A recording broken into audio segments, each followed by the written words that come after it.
नमस्कार दोस्तों, मैं उमेश आप सभी का अपने यूट्यूब चैनल में फिर से बहुत बहुत स्वागत करते हैं। उम्मीद करते हैं कि आप जहां भी होंगे बहुत ही अच्छे होंगे। अभी जो है बिहार सरकार की तरफ से एक बहुत ही बढ़िया स्कीम निकल के आई हुई है, जिस स्कीम के माध्यम से आप जो है बेरोजगार से स्वरोजगार में कन्वर्ट हो सकते हैं। मैंने कहने का मतलब कि अगर आपके पास कोई रोज़गार नहीं है तो आप जो है रोज़गार करेंगे तो आपको जो है सरकार यहाँ पे पैसे भी देगी। तो इस योजना के तहत जो है आपको 3 लाख रुपए की सहायता राशि मिलेगी। अधिकतम जो है 3 लाख रुपये ही आपको मिलेगा। ठीक है, तो उससे जो है आप अपना रोज़गार को स्टार्ट कर सकते हैं और अच्छी खासी कमाई भी कर सकते हैं। और कमाल की बात है कि इसके लिए जो है आवेदन शुरू हो गया है। आप चाहें तो 15 जनवरी से पहले जो है आवेदन भी कर सकते हैं। तो आखिर ये कौन सा स्कीम है, इसमें एलिजिबिलिटी क्राइटेरिया क्या है, किनको लाभ मिलेगा, सारा चीज़ इस वीडियो में आपको हम क्लियर करके बताएंगे। लेकिन उससे पहले अभी तक आपने इस वीडियो को लाइक नहीं किया है तो वीडियो को फटाफट लाइक कर दीजिएगा, क्योंकि आपका एक लाइक मुझे बहुत ज़्यादा मोटिवेट करता है और ऐसे ऐसे वीडियो बनाने के लिए बहुत ज़्यादा एनर्जी देता है। तो चलिए आज का वीडियो शुरू करते हैं। सबसे पहले हम समझ लेते हैं कि आखिर ये स्कीम क्या है।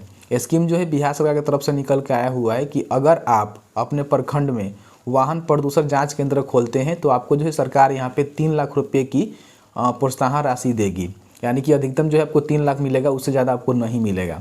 अब ये वाहन प्रदूषण जांच केंद्र क्या होते हैं, जैसे कि आप सभी को पता ही होता है कि जो भी गाड़ी उड़ी होती है उसका जो है जो पॉल्यूशन फैलाती है उसको जो है चेक करके एक सर्टिफिकेट दिया जाता है, जिसके माध्यम से आप सभी को पता ही है कि अच्छी खासी आप इनकम कर सकते हैं।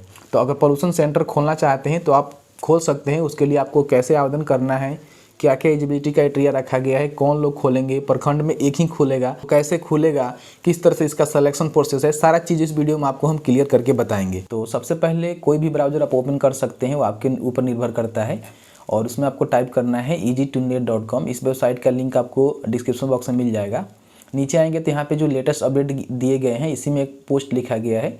इस पोस्ट को आपको ओपन कर लेना है, वाहन प्रदूषण जांच केंद्र योजना बिहार। ठीक है, इसको क्लिक करके इस तरह से आपको ओपन कर लेना है।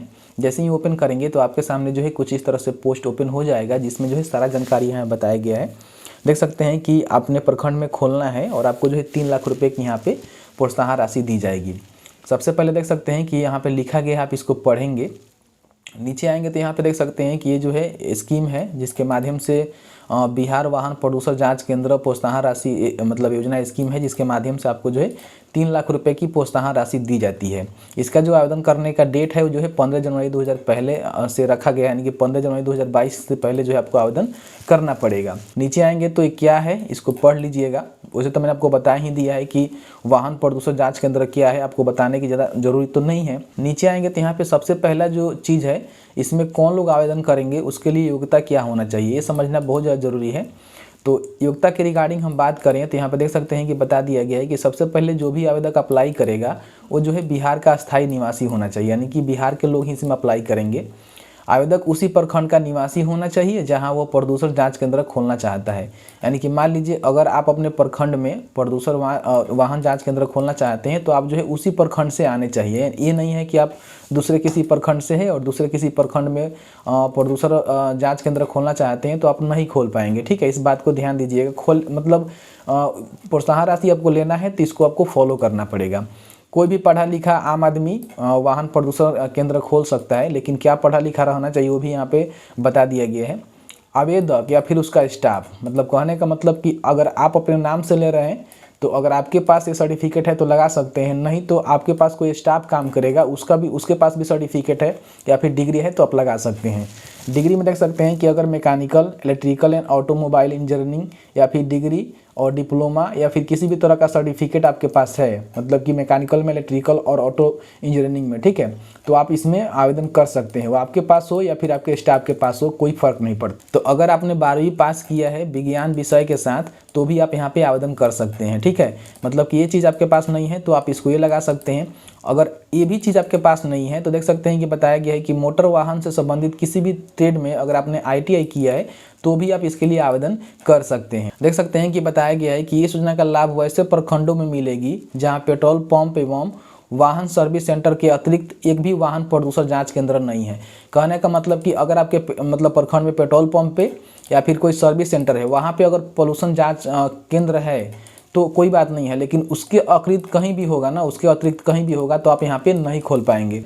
नीचे आएंगे तो यहाँ पे देख सकते हैं कि इसके लिए कौन कौन सा डॉक्यूमेंट्स आपके पास होना चाहिए। अगर मान लीजिए वाकई में आप अप्लाई करना चाहते हैं तो कौन कौन सा डॉक्यूमेंट्स आपके पास होना चाहिए।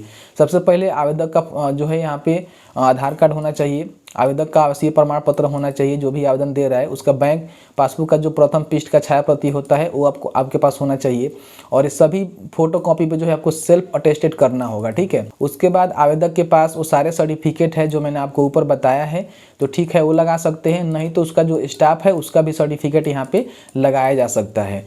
उसके बाद फोटोग्राफ होना चाहिए, और जहां वाहन प्रदूषण केंद्र खोलना चाहते हैं वहां का लिंक एग्रीमेंट भी आपसे मांगा जा सकता है, या फिर ज़मीन का प्रमाण पत्र भी आपसे मांगा जा सकता है, लेकिन ये कंपलसरी नहीं है। आवेदन आप फिलहाल दे सकते हैं, जब इंस्टॉलमेंट होगा उस समय ये आपको देना पड़ेगा। उसके बाद मोबाइल नंबर, ईमेल आईडी आपके पास होना चाहिए। अब यहाँ पे देख सकते हैं कि प्रखंड में कहाँ खोल सकते हैं वाहन प्रदूषण जाँच केंद्र। देख सकते हैं कि बताया गया है कि इस योजना का लाभ वैसे प्रखंड में मिलेगी जहाँ पेट्रोल पंप एवं वाहन सर्विस सेंटर के अतिरिक्त एक भी वाहन प्रदूषण जाँच केंद्र नहीं है।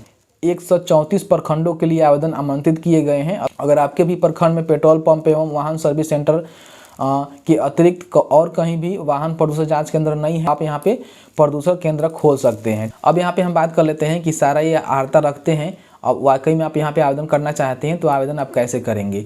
तो आवेदन करने के लिए देख सकते हैं कि यहाँ पे बता दिया गया है कि अगर आप भी योजना के अंतर्गत सभी योग्यता रखते हैं और आपके पास सभी तरह के प्रमाण पत्र है, तो आप अपने जिले के परिवहन कार्यालय जो होता है, यानी कि आपका डीटी ऑफिस होता है, वहाँ पे संपर्क करके आपको आवेदन पत्र जो है वहाँ पे मिलेगा। उसको लेकर भर के मैंने जो भी डॉक्यूमेंट्स आपको ऊपर बताया है, या फिर डीटी ऑफिस से आपको जो भी डॉक्यूमेंट्स बताया जाता है वो सभी डॉक्यूमेंट्स आपको लगाना है, उस पर सेल्फ अटेस्टेड करना है, और 15 जनवरी 2022 से पहले जो है आपको डीटी ऑफिस में जमा करना है। उसके बाद आपका जो चयन है प्रखंडवार किया जाएगा, और सिलेक्शन आपका कैसे किया जाएगा वो भी आपको हम बता देते हैं।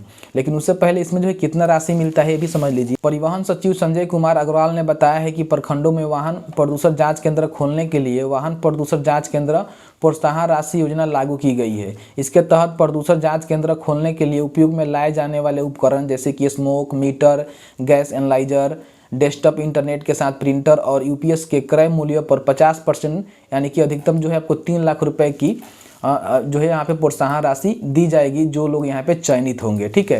तो देख सकते हैं कि यहाँ बता दिया गया है कि आप जो भी उपकरण खरीदेंगे उस पर जो है 50% आपको सब्सिडी दिया जाएगा, और अधिकतम जो है आपको 3 लाख तक की सब्सिडी यहाँ पे दिया जाएगा। अब यहाँ पे मान लीजिए अगर आप आवेदन कर देते हैं तो आपका जो है कैसे और कब होगा चयन, तो यहाँ पे देख सकते हैं कि बताया गया है प्रखंड में एक ही वाहन प्रदूषण जाँच केंद्र खोले जाएंगे।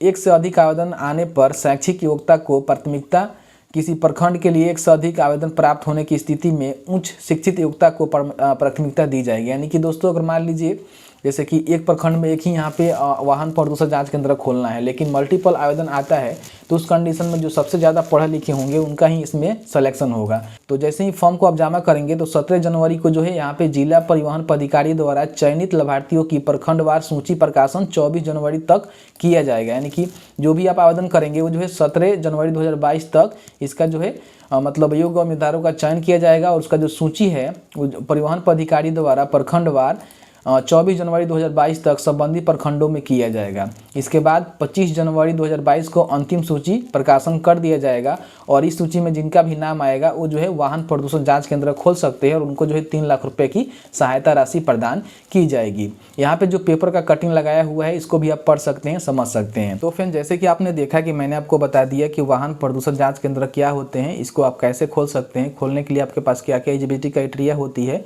और किस तरह से आपको आवेदन करना है। अभी जानकारी इस वीडियो मैंने आपको क्लियर करके बता दिया है। उम्मीद करते हैं कि आपको जो है सभी जानकारी स्टेप बाय स्टेप मिल गया होगा। अब आपके मन में किसी भी तरह का डाउट होगा तो नीचे आप हमें कमेंट सेक्शन में कमेंट करके पूछ सकते हैं, रिप्लाई करने की पूरी कोशिश की जाएगी। चलिए मिलते हैं एक नए वीडियो में एक नए टॉपिक के साथ। तब तक के लिए वीडियो देखने के लिए आपका बहुत बहुत धन्यवाद। आप जहाँ भी हैं सुरक्षित रहें, स्वस्थ रहें। बहुत बहुत धन्यवाद।